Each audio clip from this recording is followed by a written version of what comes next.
The account of the crucifixion is no doubt a unique portion of our Bibles, isn't it? For a variety of different reasons. And we think about the crucifixion, all of us, on a weekly basis, don't we? We, to some extent or another, we picture Christ upon the cross, or we think about his death. It's something that is quite regular for us. And so it's good for us to think, to spend a bit of time this evening thinking about some of the details that are presented to us and the things that we are told and the things that we're not told and why that might be the case. But one of the reasons that this passage is unique is because we have a lot of information about it, don't we? We have 4 long chapters in Matthew, Mark, Luke and John, which all deal with only a few hours of one man's life. And there isn't any other passage of scripture which is so rich, is there, that is so focused. There's nothing that we get so much material on so few hours. And despite this richness, though, what is perhaps interesting about what we are told is that there is a contrast to an extent between what has happened before Christ is crucified and then the way that Christ is presented in the text when he is crucified. And part of that is, a lot of that is just to do with the scenario that before his crucifixion, Christ was directing or being directed by the Spirit what he was doing and who he was interacting with. And therefore, a lot of the text prior to these 4 chapters is to do with Christ meeting someone or initiating conversations with individuals or deciding to go to a particular town or a place and for a particular purpose. And there are, of course, other occasions where people kind of take the initiative in their interactions with Christ, but he initiates a lot of the conversations, and he also there is a lot of the things that he says. And again, that's because it's a very different scenario, isn't it? Christ is there preaching and teaching, and he isn't doing that in these chapters. But it's still perhaps interesting that we have so few things that Christ says, and yet we get such long chapters. And what we do have, though, are lots of different individuals and groups of people that interact with Christ. And those interactions with Christ are almost seem to be what the purpose of the way in which these chapters are presented to us. One of the things that we are being told, we're not told, other than what we are told that Christ said, if there's anything else that he said upon the cross, it isn't full of his dialogue with any individuals. We are told, however, of the different interactions that Christ has. And therefore, perhaps one of the things that we are to take when we look or to consider when we read through these chapters is the way in which these different groups interact with and respond to, and what their understanding of Christ is. And therefore, it begs the question, doesn't it, for us, what our response is. And that's really the exhortation that we want to kind of just mention at the beginning and we'll mention at the end as well. What is our response in observing and thinking about these things, in thinking about who and what kind of a man Christ was? What does it reveal about our own interactions? So just to summarize the things that Christ says, he quotes a passage, or he has a very brief interaction that's recorded with a group of people that are lamenting and wailing after him. And he quotes some passages of scriptures that we'll look at in a moment. As he's crucified, he asks God to forgive him. He responds with a single sentence to the thieves on the cross. He says he has that interaction with his own mother, which we have recorded. What he says is very brief, isn't it? Woman, behold thy son, and son, behold thy mother. He cries out some of the words of Psalm 22. He says, I thirst. He says, it is finished. He says, Father, into thy hands I commend my spirit. And that's all we have recorded that Christ says. And there may, of course, be practical reasons, several practical reasons. One, like we've said, the scenario that he's on the cross, and that we're told in Luke that a lot of individuals are separate from him and are standing afar off. And also the practical reason is because he's being crucified, and we know that the form of that execution is to suffocate the individual, and it's not as if he's going to be talking if he had opportunity to say things.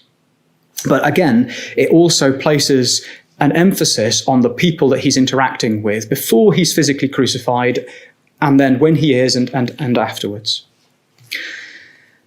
And what's kind of finally interesting before we look at some of these examples is that there is a very matter-of-fact way in which the Gospels present Christ's crucifixion to us, particularly the actual physical crucifixion. When we look at John's Gospel, for instance, the verse, and it's not just John's Gospel, which mentions the fact that Christ was crucified, the crucifixion itself, the physical nailing of Christ to the cross, isn't the primary subject of the verse. It's other things, and we'll look at that in a moment.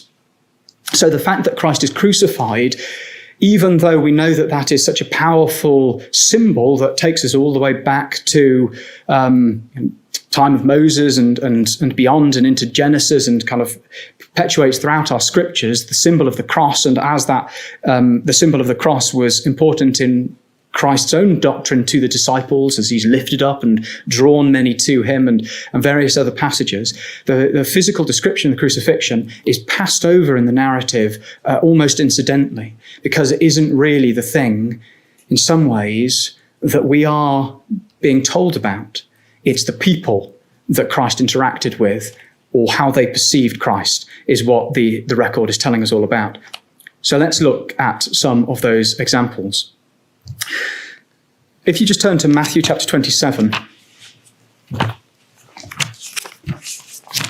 kind of ends the period of the trial in Matthew chapter 27 and verse 31, where we read that after they had mocked him, so the soldiers take him and mock him and take the robe off him, and they put his own raiment on him. So they've had their fun, as it were, with him in the hall of judgment. They then led Christ away to crucify him. And if you just keep a finger in Matthew chapter 27 and turn back to Isaiah chapter 53, we see that this specific event of him being led out of the halls of judgment in the north of Jerusalem around to Golgotha, where he is crucified. This is the leading of Christ. Seems to appear in Isaiah 53 in quite a precise way. So from verse 7 through to verse 9, the language is chronological, or it seems to be chronological. So from verse 7, Christ is oppressed and he is afflicted, yet he opened not his mouth, which is something in particular which is there in the trial, isn't it, when he refuses to speak. He is brought as a lamb to the slaughter, and as a sheep before her shearers is dumb, so he opened not his mouth. Then he is taken from prison and from judgment, and he's literally taken from the halls of judgment, isn't he, around to crucifixion. And then we read in verse 8, who shall declare his generation? For he was cut off out of the land of the living. For the transgressions of my people was he stricken, and then he made his grave with the wicked. So we seem in these couple of verses to have, quite a precise account of the journey that Christ makes from the trial, led from judgment and from prison to where he is crucified. And what that does is it emphasizes to us the idea of Christ being led. He is taken from prison and from judgment. And we go back into Matthew's Gospel and we look at how this word led him away to crucify him is used, and a variety of others. we see actually there is a real emphasis on the fact that Christ is being led here, and he by a variety of different people. So there is a couple of different words which are used, but most of this word which is used, and I haven't written down the Greek, are to do with the crucifixion or the events that just precede it. So there is an occasion that's used in Matthew chapter 7, which talks about the way that leadeth to life or death in Matthew chapter 7, verse 13. But other than that, we have Matthew chapter 27, verse 2, that when they had bound him, they led him away and delivered Christ to Pontius Pilate, the governor. And then in Mark's gospel, we have the account of where Judas in Mark chapter 14, verse 44, says, after he'd betrayed Christ, he gives him a token saying, whomsoever I shall kiss, that same is he, take him and lead him away safely. And then later in the chapter, in verse 53, we read that Christ was led to the high priest. And then he's led to the praetorium where the soldiers mock him. In Luke chapter 23, he is led away. In John chapter 18 and verse 13, he's led to Annas first. And later in John chapter 19, we read that they take Jesus in John chapter 19 and verse 16. So you find these in a concordance, but they take Jesus and they lead him. So the idea of Christ being led from the point that he's taken by Judas to Annas, to Pilate, to crucifixion is a feature of these gospel records. There is then a second word which is used in John chapter 19 and verse 16, which is about taking Jesus. So we'll just turn to that one. If we go to John chapter 19 and verse 16, then delivered he him therefore unto them to be crucified, and they took Jesus and led him away. So they take him and they lead him, and that is the idea of receiving him. And then they take him to Golgotha. And then finally, there is another word if we go to Mark's gospel, and the word for led that we've looked at in all of those occasions doesn't seem to have any particular connotation other than the English for led, as far as I understand it. But in Mark chapter 15 and verse 20, where we read that they led him out to crucify him, there is more of a kind of a gentler connotation, or there is a particular kind of gentleness about this. When you look at the other uses of this word in Scripture, it kind of backs this up. So it's where they take the blind man by the hand. Christ leads the disciples to Bethany. It's the way in which sheep are led in John chapter 10. And then in Acts and Hebrews, it talks about God taking and leading the children of Israel out of Egypt. So the fact that Christ is here and that he is being done to is something that this word picks up for us. And we know that that's the case. We've just looked at Isaiah 53, haven't we, where Christ is presented as the sheep. And he's very much, that metaphor continues as he's led from one place into before one group and another group. And eventually he's led to his crucifixion. What is interesting is that there is then the first individual that he interacts with as he's being led is Simon of Cyrene. And the way that Simon of Cyrene is taken is very different to Christ, because Christ is being led and he's allowing himself to be led, whereas the language around Simon of Cyrene and how he has found himself in this particular position of being forced to take the cross of Christ is the opposite. So Matthew and Mark use the idea of conscription, that he is compelled to pick up the cross.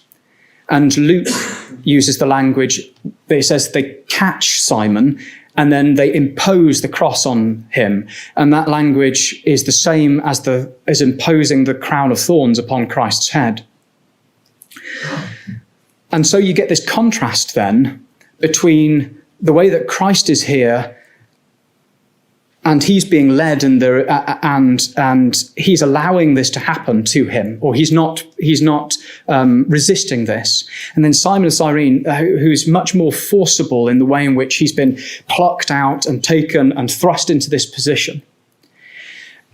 And yet there is an irony in this, isn't there? Because Christ is not really being led, as we just read, where it spoke about Pilate could have no power except it were given to him. The reality is that Christ is deliberately here, isn't it? That he knew that his hour was coming from the right at the beginning of his ministry, and before this, there was a time to come where he was going to have to offer himself. And what we have here is, from the perspective of the scribes and the Pharisees and the Romans, they are in control. But of course, that isn't really the case. Christ is allowing himself to be taken here, and he is offering himself, and this is a willing and deliberate thing and position that Christ finds himself in at this precise moment, having engineered, and the angels having engineered this particular point. And Simon then stands as this antitypal kind of disciple, doesn't he? Because he's literally, as Christ said, take up your cross and follow me. And here is Simon, who isn't there willingly, but he's there because he's been conscripted into this position to literally fulfill the metaphor of a disciple carrying Christ's cross for him. But he isn't really properly following Christ in the way that a disciple is called to make a decision to deny themselves and to take up Christ's cross and to follow him.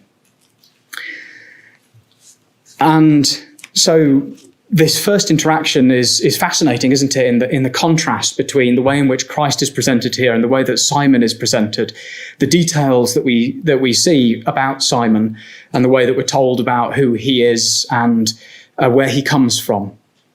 And one of the things that it seems to be telling us is about the proper function of a disciple, the proper calling of a disciple, and also the way in which Christ here is offering himself and giving his life.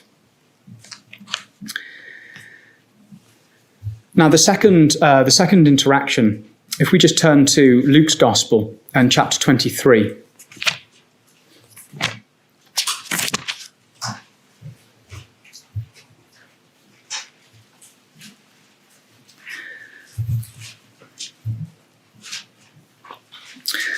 Luke chapter 23 and verse 27.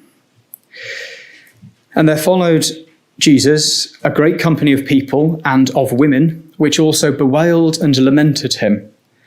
But Jesus, turning unto them, said, Daughters of Jerusalem, weep not for me, but weep for yourselves and for your children. For behold, the days are coming in the which they shall say, Blessed are the barren and the wombs that never bear and the paps which never gave suck. Then shall they begin to say to the mountains, Fall on us, and to the hills, Cover us. For if they do these things in a green tree, what shall be done in the dry? And here, this interaction, there is nothing, I don't think, to suggest that the wailing and lamenting in verse 27 isn't anything other than genuine.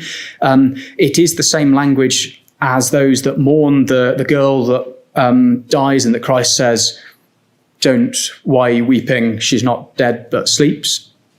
But there is this group of people, this company of people which are following Christ, particularly of women, which are bewailing and lamenting him. And Christ responds by pointing out to them the consequence of what's about to happen to him for them. And this second kind of interaction then shows us Christ's concern for Israel and his appreciation of what it meant for them to take the air and to crucify him. And he quotes a couple of different passages here. So first of all, he says something, he says in verse 29, Blessed are the barren and the wombs that never bear and the paps which never gave suck, which is something which he said very similar words earlier in the gospel in Matthew chapter 24. when he's talking about the AD 70 and that event which is to come. So he says it in Matthew chapter 24 and verse 19. Woe unto them which are with child, and to them that give suck in those days. Pray ye that your flight be not in the winter, neither on the Sabbath day. For then shall be great tribulation, such as was not since the beginning of the world, to this time, no, nor ever shall be. So he talks about that event there, and he uses the same language in verse 29. But then in verse 30, he seems to quote from Hosea chapter 10. So you keep a finger in Luke chapter 23, and you go back to Hosea.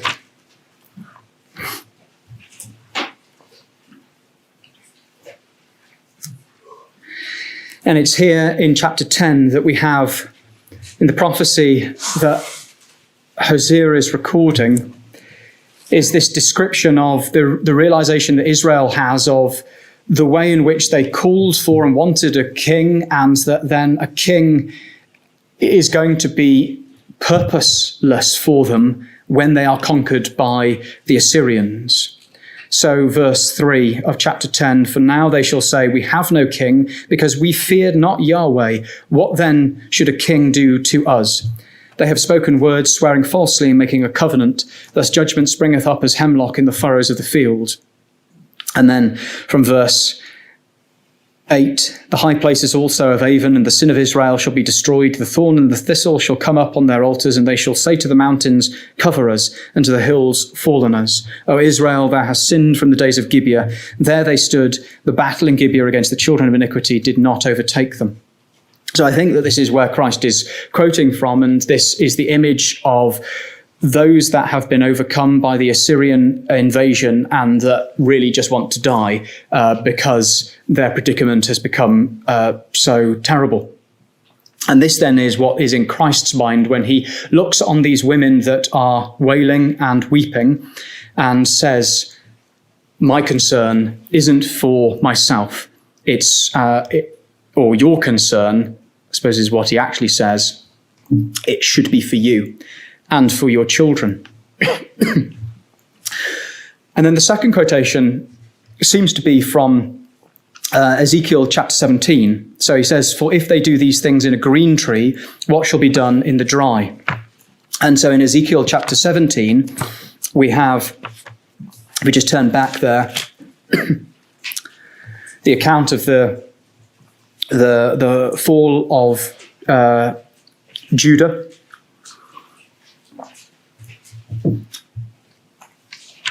And it describes that kind of the end of that period of the kings. And all the trees of the field shall know that I, Yahweh, have brought down the high tree, have exalted the low tree, have dried up the green tree, and have made the dry tree to flourish. And if we just turn forwards to Ezekiel chapter 20,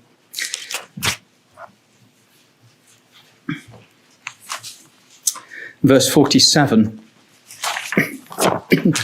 we get similar language.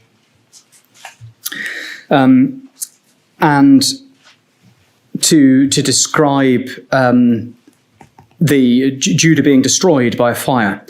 And it says that every green tree in thee, in verse 47, and every dry tree, the flaming flame shall not be quenched, and all faces from the south to the north shall be burned therein. Talking about the judgment that's going to come on Judah. And in the Hebrew Bible, from verse 45 of chapter 20 all the way through to the end of chapter 21, it's one single chapter. And it seems that the beginning verses of chapter 21 then are kind of an expansion of this parable, or an explanation of this parable. And therefore the idea of the righteous and the wicked in verse 3 corresponds to the idea of the green and the dry types of trees which are being going to be consumed. And this resonates then with what Christ is effectively saying in verse 31 of Luke chapter 23, where he says, if they do these things in a green tree, what shall be done in the dry? Which is presumably referring to the crucifixion in the time of Christ's presence in righteousness, and then the consequence for this, the punishments for this that will come in AD 70. So Christ makes these allusions then, which in this second interaction clearly roots us back into what is in Christ's mind as he's being led, which is his understanding of what God is going to bring in terms of the punishments. And that's interesting, isn't it? Because it isn't nothing for Christ to be thinking these things. This is dreadful, isn't it, for this man? It's one of the great burdens as he calls for those that crucify him to be forgiven. It's one of the great things that he was having to wrestle with, wasn't it? His understanding of what this was going to mean for these individuals, the women that he could see, and the children, that generation that were going to be so slaughtered by the Romans. And that is just another thing that Christ was having to deal with and to think about and to process as he is bearing the sins of us all at this point. And finally, though, there is in the language that Christ uses here, perhaps a further kind of allusion back, or certainly there's a picture that takes us back to the prophecy of Jeremiah in chapter 9. Because this is a picture, isn't it, of the daughters of Jerusalem who are lamenting. And Jeremiah chapter 9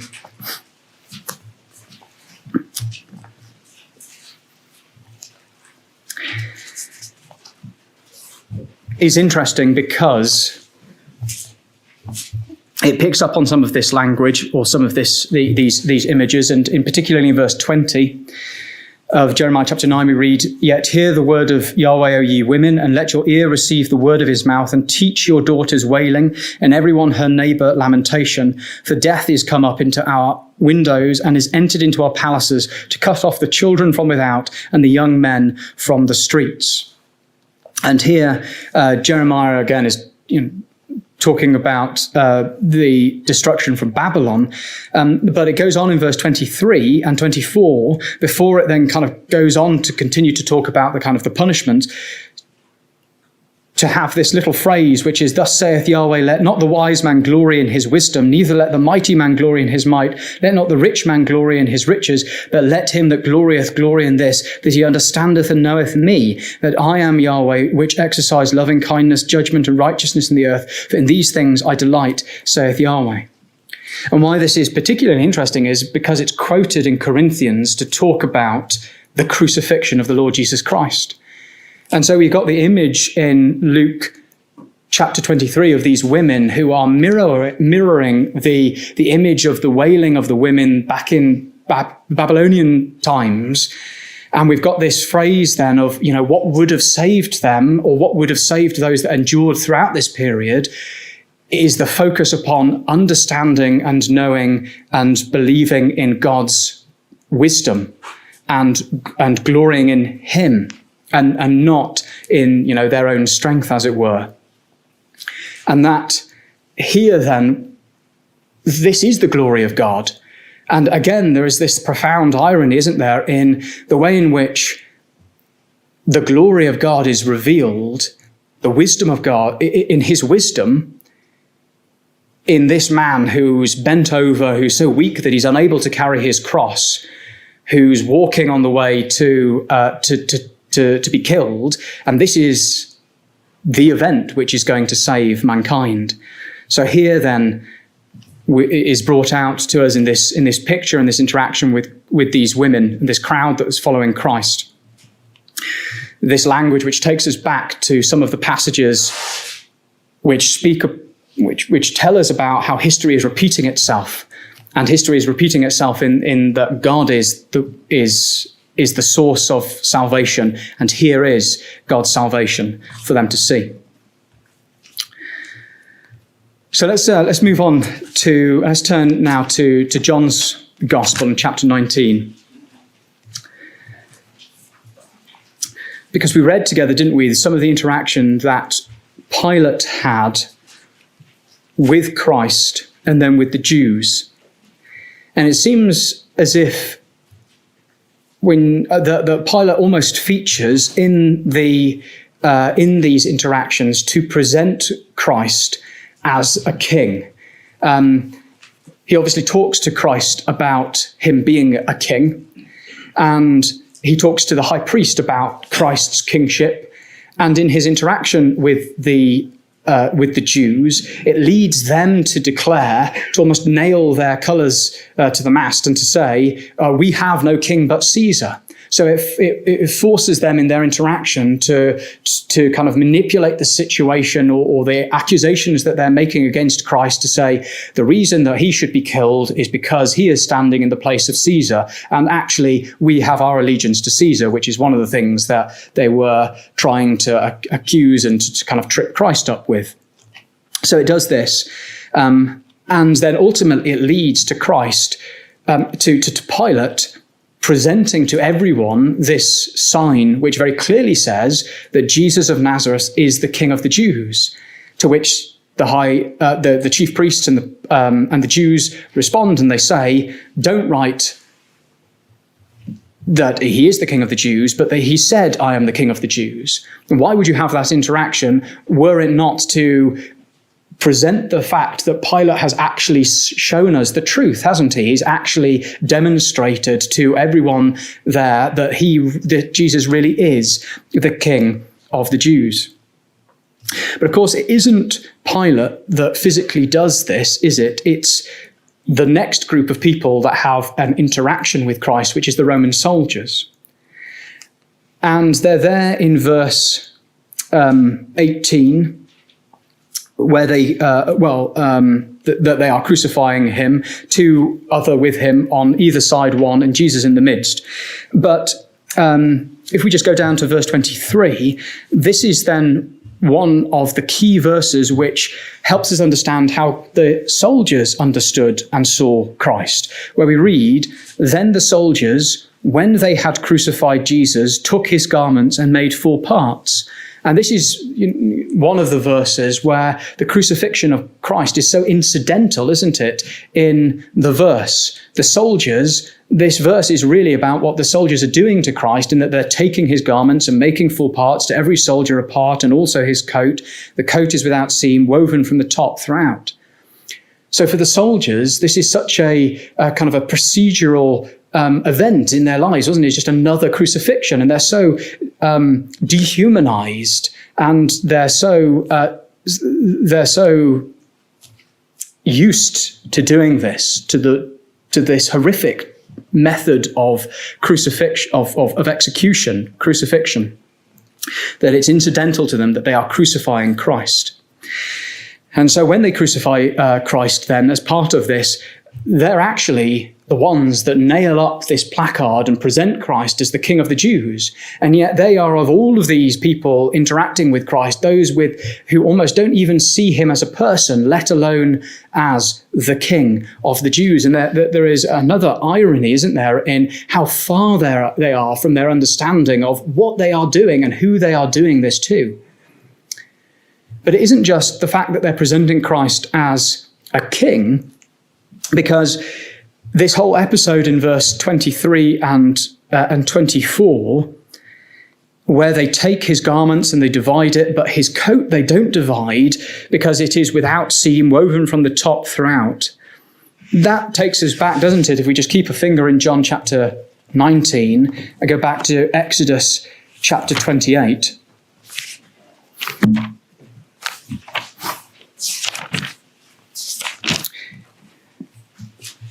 It reminds us, doesn't it, of the garments of the high priest. Exodus chapter 28 and verse 32, where we read from verse 31, "Thou shalt make the robe of the ephod all of blue, and there shall be an hole in the top of it, in the midst thereof.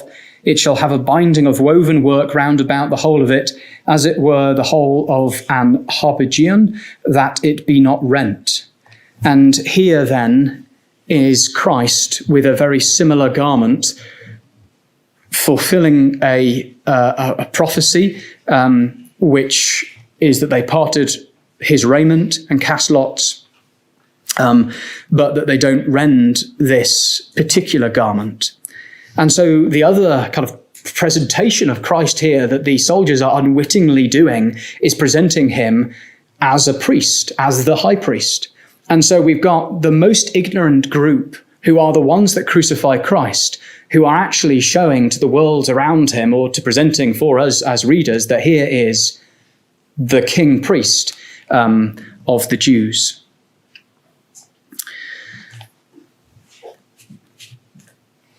The next interaction that we read is a very different one, isn't it? And is at the opposite end of the scale, because it's in verse 25 and 26 and 27, when in this very emotional, really, and very kind of sensitive scene, we have Christ's mother standing before him and seeing him crucified. So we read in verse 25, having read earlier in Luke chapter 23 that most people stood afar off, but here clearly Mary and Mary Magdalene and Mary, the wife of Cleopas, and the disciple whom John loved are close enough for Christ to interact with them. So there is this group that have split off from the other disciples who are observing from a distance. And verse 25, they are standing by the cross of Jesus. When Jesus therefore saw his mother and the disciple standing by, verse 26, whom he loved, he saith unto his mother, Woman, behold thy son. Then saith he to the disciple, Behold thy mother. And from that hour that disciple took her unto his own home. And here then, it's perhaps completely a coincidence that as I understand them, the signs of John, that actually the crucifixion, I think, is presented as one of the signs of John, and that these signs of John are chiastic and are relate to one another.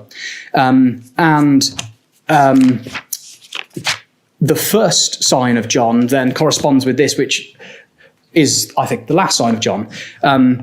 And it's interesting that he has an interaction with his mother in the first sign of John, in John chapter 2, which is the water into wine. And again, I say, definitely one just to think about and to look at. But in John chapter 2 and verse 4, Jesus says unto his mother, Woman, what have I to do with thee? Mine hour is not yet come.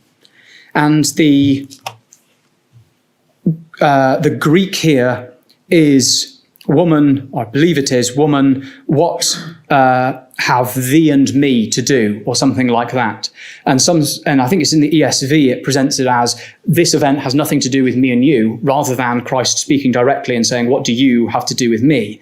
But actually, when you look at that phrase and how else it's used, it does seem to be individuals which are talking about Christ. So it would suggest that Christ is saying this to his mother and saying, Woman, what have I to do with thee? Mine hour is not yet come. And the idea of him saying the hour is not yet come implies that, well, we know what the hour in John's gospel is all about. It's the moment of crucifixion. So Christ is saying to Mary at this point, his mother, whatever's happening with this water into wine, and we have, the symbolism of this wine being, created, and what we kind of understand by that. He's saying, now is not the time for this kind of a miracle, for a miracle which turns water into wine. However, Mary would understand that. Clearly, she's not kind of deterred, because she says in verse 5, his mother saith unto the servants, whatsoever he saith unto you, do it. But there's something, isn't there, about the way Christ has made a point here. And he's made a point which is about his crucifixion. And now his hour has come, and he has another very rare interaction at the point of crucifixion with his mother.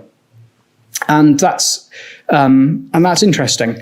And the interaction that he has is, it seems to be that he is drawing the disciple and Mary together to be looked after, that his mother is to be looked after by the disciple that Jesus loved, presumably by John.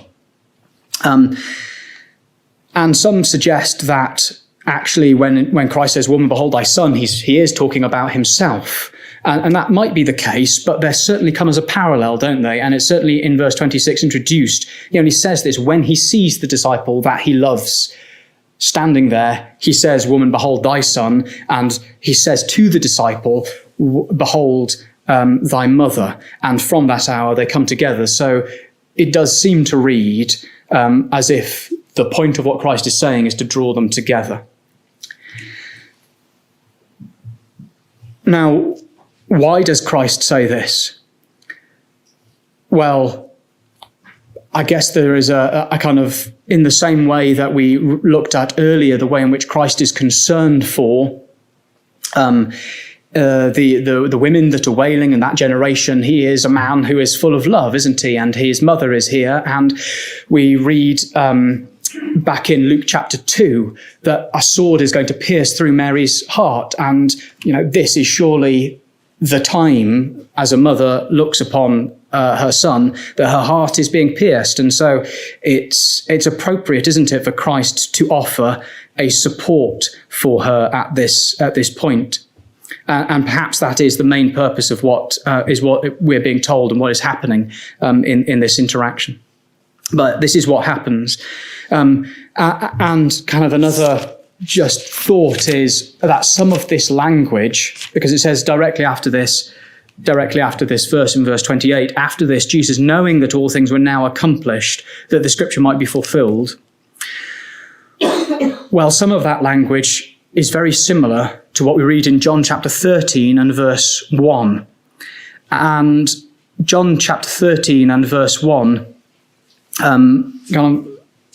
understanding of the way in which we're to read the Greek at the end of that verse. So it says, before the feast of the Passover, when Jesus knew that his hour was come and that he should depart out of the world unto the Father, as kind of a break, having loved his own which were in the world, he loved them unto the end. And there's a couple of ways that this word teleo, I think it is, can be translated. And one of them is that he loved them utterly or to the utmost. So this kind of complete love, which is to be demonstrated at this moment. But actually, when you do look at that word, it does seem to more often than not, almost exclusively, be about the time of the end, i.e. he loves them up to the point and up until a particular, like the end of the age, as it were. And that does make sense in some ways, because it says he loved his own which were in the world. And he goes on in John chapter 70 to talk about those that are not in the world in the way that he's not in the world. So this might be a complete misapplication of this verse to something like John chapter 19, and the point that I'm kind of what I'm suggesting just for thought is that this is an example of how Christ, in a practical way, shows love for his disciples and particularly for his mother. And I think whether or not John chapter 13 and verse 1 is actually, this is a direct example of right up until the end of his life, until the things were accomplished to the end, which is, I think, pretty much the same word. When all things are accomplished, then when his mother is kind of, as it were, and John sorted out, then the kind of his thoughts and things become slightly more insular. Regardless of whether John 13 and verse 1 does apply. Here is an act, isn't it, of love and of selflessness that is throughout Christ's life. So here is then a very different interaction, isn't it? A very intimate and loving and personal interaction that Christ has with his mother and his mother with him, who would have known him in a way that no other person knew him, in the way that she had been exposed to him as a boy growing up. And it's very emotive little section, isn't it? So then there are then, of course, other interactions, but our kind of time has run out. So there are the scribes and the Pharisees, and it's very interesting. We have lots of examples, don't we, in our scriptures of the way in which the scribes and the Pharisees constantly interact with Christ and he criticizes them and ask him difficult questions. Here, he says nothing to them, and yet what they say to him are kind of quite profound, insightful things in a way. They're saying that he isn't all of these things, but they are saying things like, save thyself. If you are the Son of God, come down from the cross. If you are the King of Israel, come down from the cross. He saved others, himself he cannot save. Let God deliver him now, if he will have him. Let Christ, the King of Israel, descend from the cross. It's kind of... they're saying absolutely the things that could be possible, aren't they? And that absolutely are true, and they don't believe it. But and again, there is an irony there, and there is this the silence of Christ, who is the King, who God did want to deliver, who is the Son of God here, and the scribes and Pharisees who are instrumental in bringing Israel and their own the belief in their own reign to an end in this act. We have the two thieves then, don't we, on the cross, and the very different understanding and perception and the way that they kind of treat Christ. And then finally, we have Christ's interaction, as it were, and we just touch on it in kind of 30 seconds or so, where he makes a prayer or quotes, doesn't he, from Psalm 22, and says, "Why have you forsaken me?"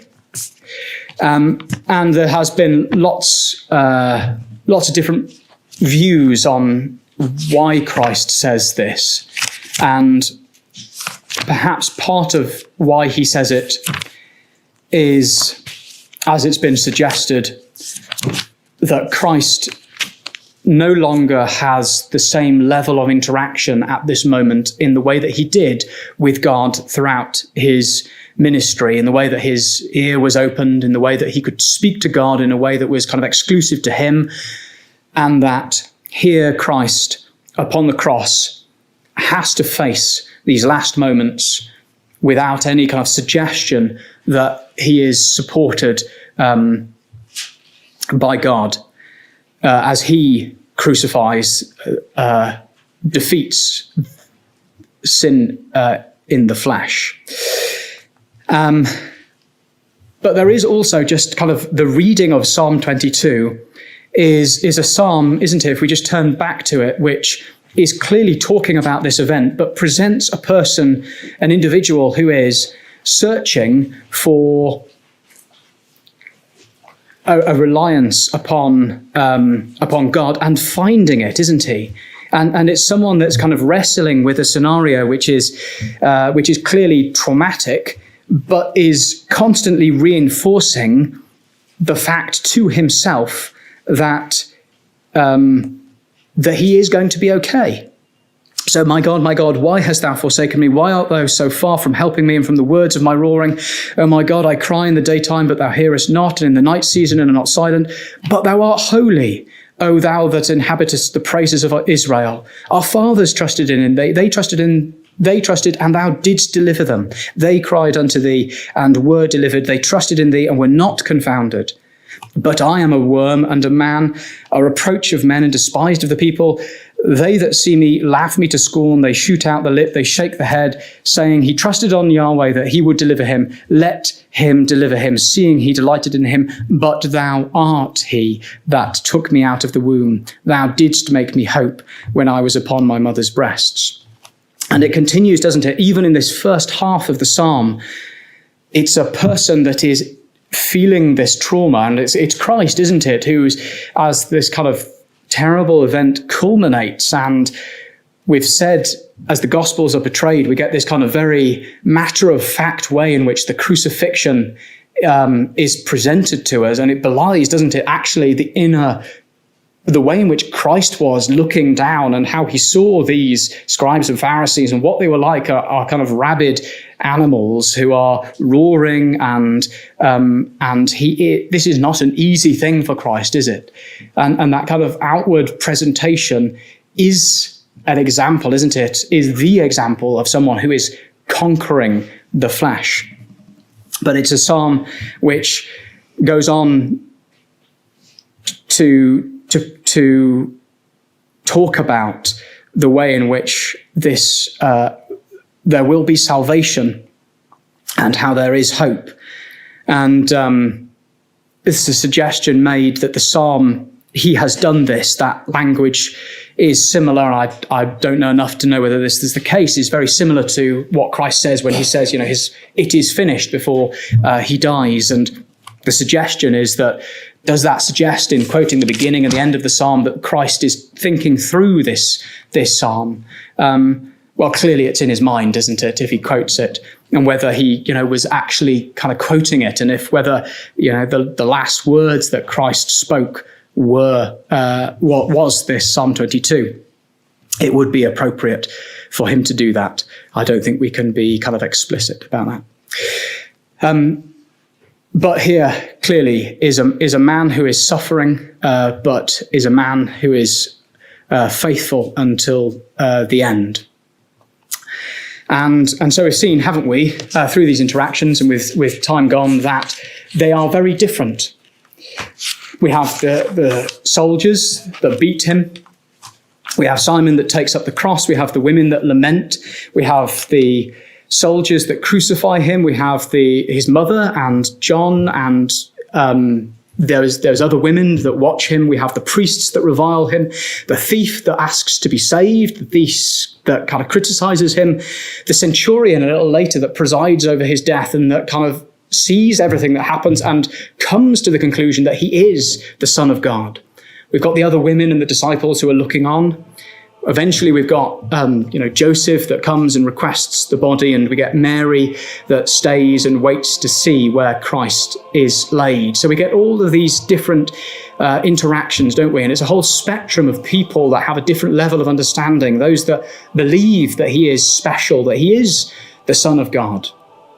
Those that believe he is just trouble. Those that come to understand in this moment, like the centurion and the thief, clearly had faith before, who he is and what he is offering. And as we said at the beginning, it kind of presents a question for all of us to answer, doesn't it? How we respond to our understanding of Christ. Thank you.